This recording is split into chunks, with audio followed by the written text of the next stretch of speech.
आज या ठिकाणी सकाळी 9 वाजता या महाराष्ट्राचे उपमुख्यमंत्री आदरणीय अजितदादा पवार यांचा विमान अपघातामध्ये दुर्दैवी असं निधन झालं. मी सर्व मंडळी त्या दुःखामध्ये सहभागी आहोत. परंतु हा महाराष्ट्र आज या ठिकाणी एका चांगल्या नेत्याला हरपलेला आहे.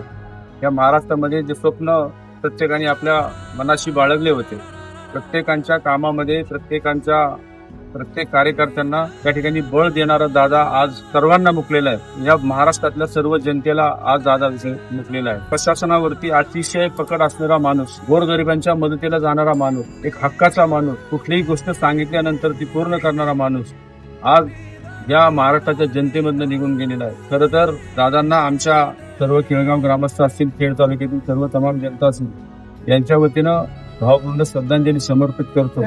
आणि येणाऱ्या काळामध्ये निश्चितप्रमाणे दादांची उणीव प्रत्येक कार्यकर्त्यामध्ये, प्रत्येक समाजातल्या सर्व घटकांमध्ये कुठल्याही जातीपातीचा विचार न करता दादा सदैव कामाशी एकनिष्ठ राहिले. काम जो करेल त्या कामाच्या पाठीमागे त्या ठिकाणी कायम स्वरूपाचं त्यांचं त्या ठिकाणी लक्ष असायचं. प्रशासनावरती अतिशय चांगल्या प्रमाणे पकड असणारा दादा आज सर्वांना त्या ठिकाणी मुकलेला आहे.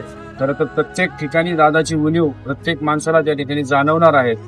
मी आमच्या खेड तालुक्यातील सर्व तमाम जनतेच्या वतीनं दादांना भावपूर्ण श्रद्धांजली समर्पित करतो.